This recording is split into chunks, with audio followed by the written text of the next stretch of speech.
Mapagpalang araw sa lahat. Sa oras na ito ay gusto nating ah, tingnan yung The Compassion of Jesus.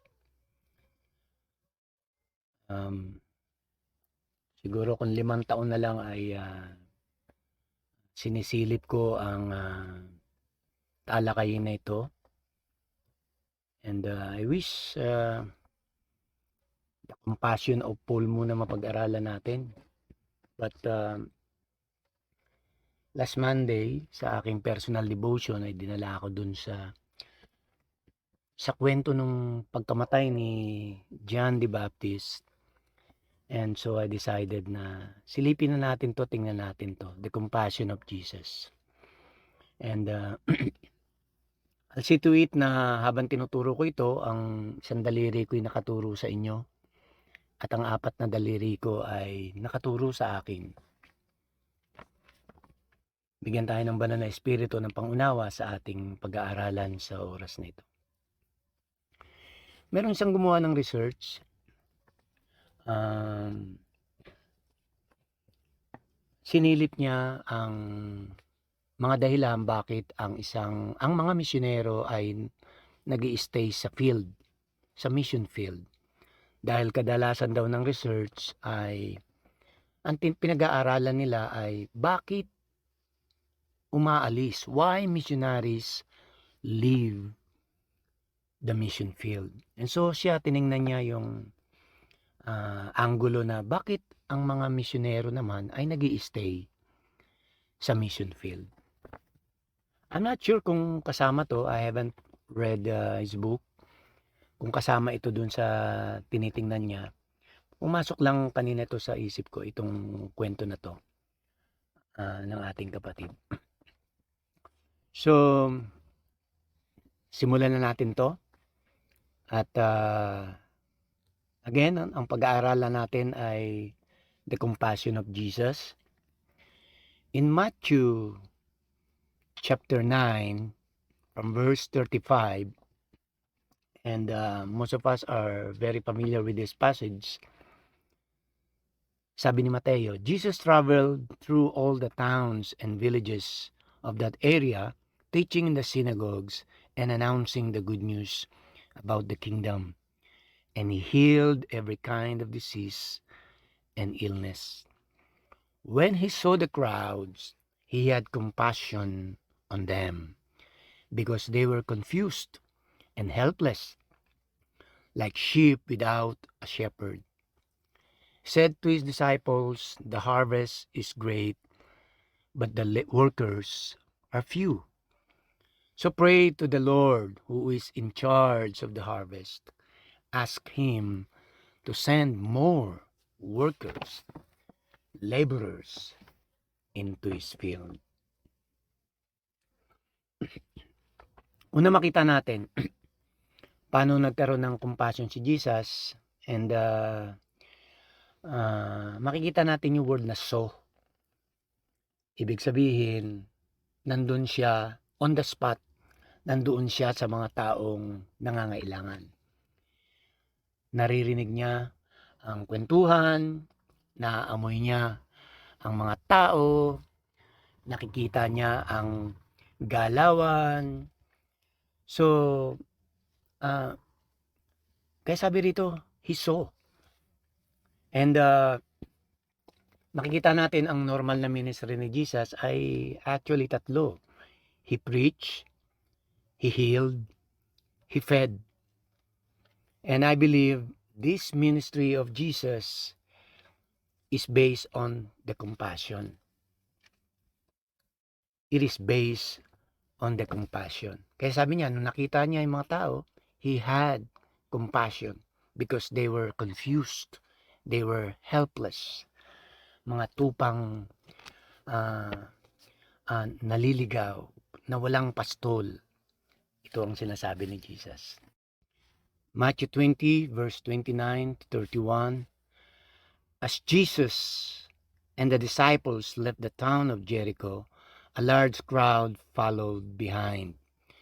2 blind men were sitting beside the road, When they heard that Jesus was coming that way, they began shouting, "Lord, Son of David, have mercy on us." "Be quiet," the crowd yelled at them, but they only shouted louder, "Lord, Son of David, have mercy on us." When Jesus heard them, he stopped and called, "What do you want me to do for you?" "Lord," they said, "we want to see." Jesus felt sorry for them and touched their eyes. Instantly they could see. Then they followed him. Take note of the line. Jesus felt sorry for them. Why? Because they were helpless. They were blind. Maintindihan lang natin ang bulag kung siguro tayo ay bulag. And sometimes naglalaro tayo niyan, trying na maintindihan natin sila. Pipikit tayo, may blindfolded. But I believe mas malalim kapag tayo talaga ay bulag. And Jesus felt sorry for them because they were blind. They were blind. So, it could be hindi lang to literal physical blind, but there are more people. There are lots of people, nations, ethnic groups, and rich peoples who are spiritually blind. Yung isa pa tingnan natin, Luke chapter 5, verse 12. In one of the villages, Jesus met a man with an advanced case of leprosy. Okay? Advanced case of leprosy. Sabi, malala na to. When the man saw Jesus, he bowed with his face to the ground, begging to be healed. "Lord," he said, "if you are willing, you can heal me and make me clean." Jesus reached out and touched him. "I am willing," he said, "be healed." And instantly the leprosy disappeared. Grabe yan. Grabing compassion yan. Yung taong may sakit na pwede kang mahawa. But Jesus reached out and touched him. Compassion. Compassion.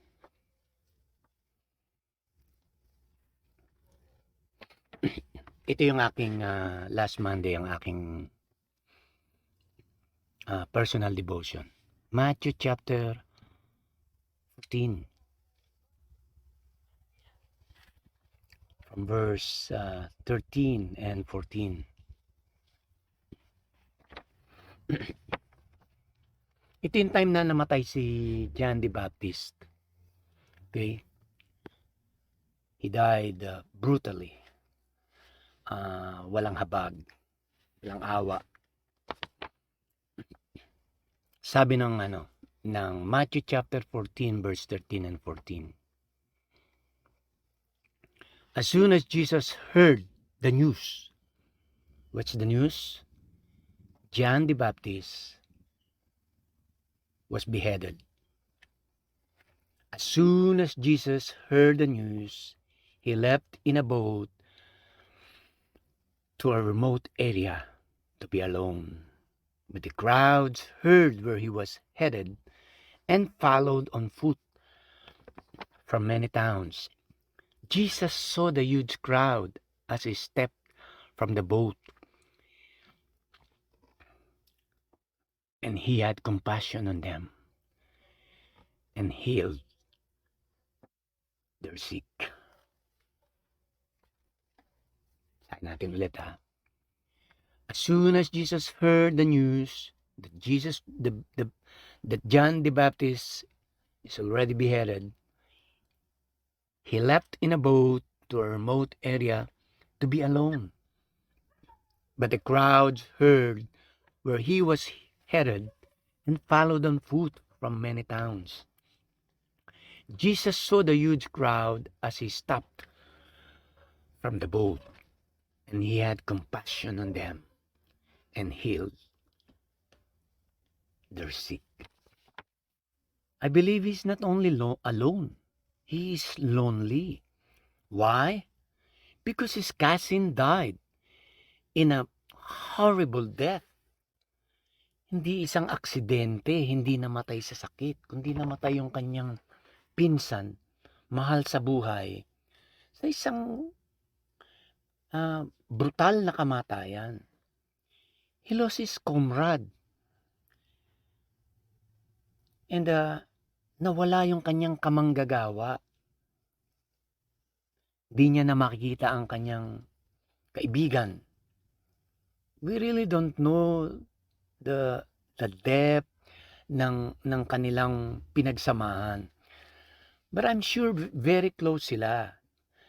The fact na kababata niya si John the Baptist. They grew in the same village. And so, marami silang pinagsamahan. And so, I believe he's not only alone, but he is also lonely. Let's see verse 14. Ano sabi ng verse 14? Sabi diyan, Jesus saw the huge crowd as he stepped from the boat, and he had compassion on them and healed their sick. That's the verse 14.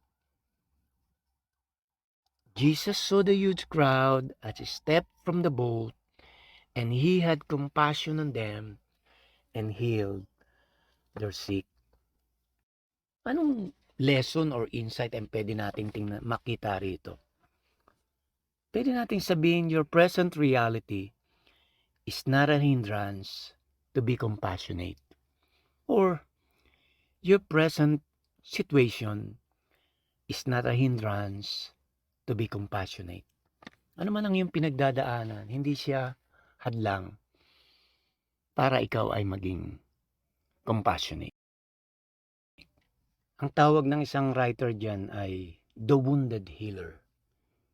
You are wounded, yet you choose to serve. You are wounded, yet you choose to minister. Just like yung naranasan ni Jesus. Ginagamit mo yung pinagdadaanan mo or pinagdaanan mo para lalo ka maging kagamit-gamit sa Lord. Ginagamit mo siyang tungtungan para lalo ka maging effective and fruitful sa ministry. Ang mahirap ay yung wala kang natutunan sa pinagdaanan mo.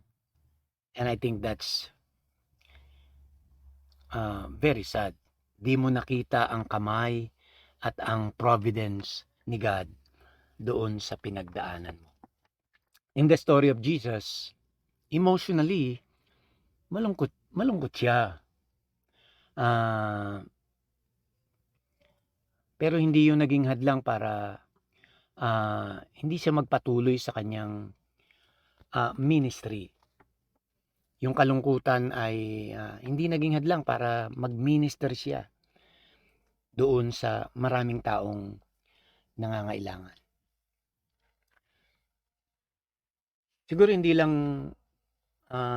yung kanyang pinagdadaanang pain ay hindi lamang emotion. Marahil sa ating buhay ay meron tayong pinagdadaan ng mga materially pain. Materially, we suffer, no? And there are endless stories when it comes sa materially depraved, materially dumadaan sila sa mga testings, and yet maraming kwento na hindi yun naging hadlang para sila ay tumulong, hindi yun sila naging hadlang para sila ay maging compassionate sa maraming taon na nakikita nilang nangangailangan. Do sila ay meron ding mga pangangailangan. And I'm sure marami tayong alam na kwento at narinig na mga kwentong ganyan. Tingnan natin si Pedro, Saint Peter. Financially, uh, we can say, in need siya. Pero nung nakita niya yung lumpo, sabi niya, silver and gold have I none, but such as I have, give unto you. Sabi niya, pilak at ginto wala ako, pero yung meron ako, ibibigay ko sa'yo. In the name of Jesus, rise up and walk. Wala siyang pera, but God used him to heal the man. Meron akong kilalang he's operating in signs and wonders. Sabi niya, kapag ganito ang ministry mo, kailangan mo ng compassion. You need compassion. When you are in the ministry of signs and wonders, you do really need compassion. And I think, shoot yun dito kay Pedro. He has no money, he has no silver, he has no gold. Yet, he has compassion. And so the man was healed. Money is good. Sa maraming pagkakataon, kailangan natin ng pera. Pero hindi sa lahat ng pagkakataon, pera ang solusyon. At di na natin kailangan i-memorize yan. Tingnan naman natin si Paul. Si Paul meron siyang thorn in the flesh. And we really don't know kung ano nga yung thorn in the flesh. Diba, sabi nga ng iba ay malabo siguro ang mata. Sabi ng iba ay kuba. And we really don't know. And it's good hindi specific ng Biblia, ng Korinto, kung ano yung thorn in the flesh. And yet, one thing is for sure, yung thorn in the flesh ni Paul ay galing sa kaaway. It's from the devil himself. Allowed, permitted by God na maranasan ni San Pablo. Anong dahilan? Para manatili siyang humble. And that's the reason why the thorn in the flesh of Paul is given to him. Para manatili siyang mababa. Ang sabi ng Korinto. So, and yet, kaya sabi nga magandang tingnan yung compassion ni Paul. But this time, di natin sisilipin yon. But for sure, when we knowing yung ministry ni Paul, it's really out of compassion. Kanya mga ginagawa ay, tawag natin, normal pa ba si San Pablo? And I believe because of the compassion. In spite of the thorn in the flesh, and he prayed 3 times, sabi niya, I prayed to God 3 times, alisin mo na to Lord, alisin mo na. Hindi ko na kaya. Buffeted na ako, binubugbog na ako, mamamatay na ako. Pero hindi inalis ni God. And yet makita natin ang ministry ni Paul. Despite of his thorn in the flesh, makita natin yung kanyang fruits and anointing and power sa paglilingkod sa Panginoon. Meron bang isa, tingnan natin yung buhay ni Ana. Yung prophetess na may edad na, after 7 years of marriage, namatay yung kanyang husband, and she just stayed in the temple. And nung pinanganak si Jesus, ay 84 na siya. So, siguro silipin natin yung talata na yan. Tingnan natin. In Luke chapter 2, sabi rito ng verse 36, Anna, a prophet, was also there in the temple. She was the daughter of Phanuel from the tribe of Asher, and she was very old. Her husband died when they had been married only 7 years. Then she lived as a widow to the age of 84. She never left the temple, but stayed there day and night, worshiping God with fasting and prayer. She never left the temple, but stayed there day and night, worshiping God with fasting and prayer. So, hindi naging hadlang yung edad niya para siya ay maglingkod sa Panginoon. She's now 84, that time na pinanganak si Jesus. And kung titingnan natin, even she sacrificed na yung kanyang sexual need, no?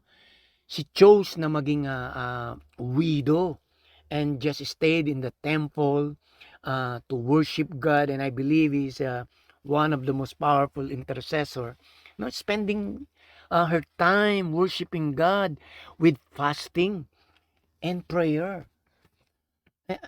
I believe it's hard to fast. You're spending time in prayer and fasting if you are not compassionate. If you don't have compassion, how would you spend time in prayers and in fasting? At yun ang ginawa ni Ana for the rest of her life. Hanggang makita niya yung kapanganakan ng Panginoong Jesus. So, anong insight at lesson ang pwede nating tingnan dito? Makinig tayo, especially yung ating mga intercessors. This is what I believe as well. The most compassionate people are the intercessors. The most compassionate people are the intercessors. They go beyond the limit. They go beyond the reward. Is Jesus an intercessor? Sabi ng Romans chapter 8. Let me read the two passage. Chapter 8 verse 34.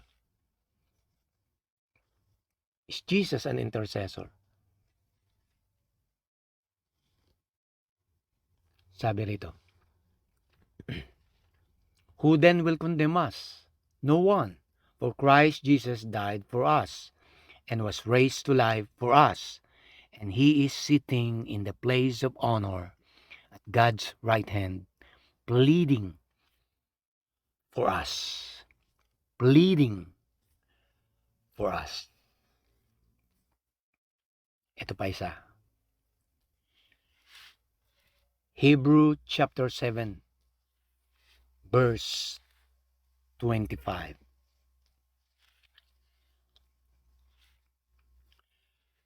Therefore, he, Jesus, is able once and forever to save those who come to God through him.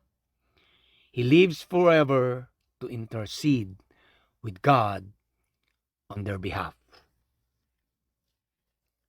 Jesus lives forever to intercede with God on our behalf. Kaya si Jesus ay isang intercessor. At hanggang ngayon ay nag-i-intercede siya para sa atin. Siguro ang tanong dito ay saan nakuha ni Jesus ang compassion na yan? Where did Jesus compassion come from? Saan niya nakuha yung compassion na yan? Bakit very, very compassionate ang ating Panginoon? I think hindi naman lingid sa atin ang tawag natin Heart of the Bible, the John 3:16. Ano sabi ng John 3:16? For God the Father so loved the world that he gave his Son, that whosoever will believe in him should not perish, but have everlasting life. Ulitin ko. John 3:16. For God so loved the world that he gave his only Son, that whosoever will believe in him should not perish in hell, but have everlasting life. I believe doon yan galing. Yung pag-ibig na yan ay nanggaling doon sa Ama. Yung compassion na yan ay nanggaling sa Ama. And because He loved the world so much na naibigay niya yung kanyang bugtong na anak. Kaya sabi ni San Pablo nga, di ba? Sana maintindihan niyo yung taas, yung lalim, yung lawak, yung haba ng pag-ibig ng Diyos na kay Kristo Jesus. I wish you would understand the love of God in Christ, the height, the depth, the width, the length of God's love in Christ Jesus. And I believe doon ang galing yan, sa pag-ibig na yan.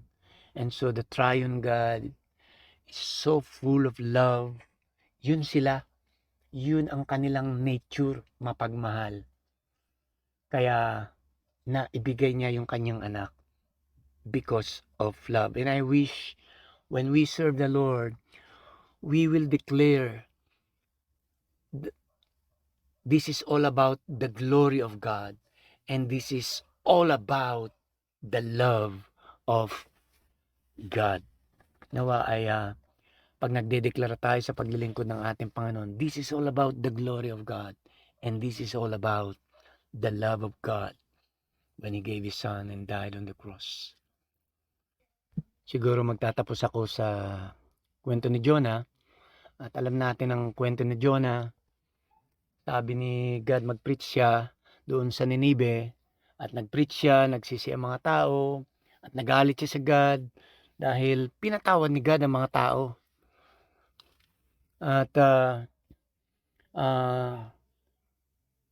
nagpatubo ang Diyos ng sigad ng halaman para masilungan siya, maliliman siya. And then dumating yung pagkakataon na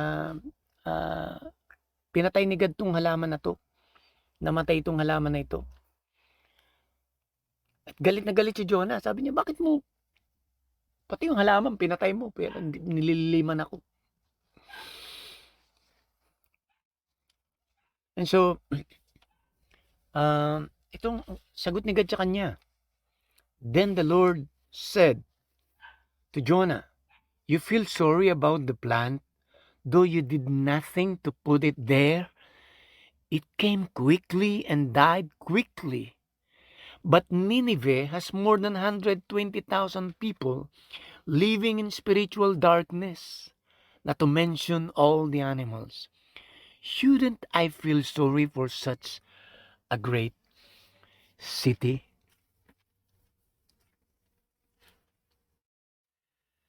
Nagalit ka dahil namatay yung halaman? Wala ka namang ginawa sa halaman? Samantalang itong taga Ninive na 120,000 people living in spiritual darkness? Hindi ba dapat na mas mahabag ako sa mga tao na yan?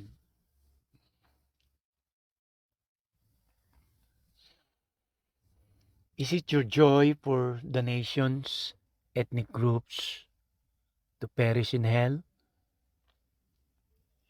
Kasalanan ba ng maraming nations, na mga people groups, ethnic groups, kung hindi nila naririnig ang ebanghelyo?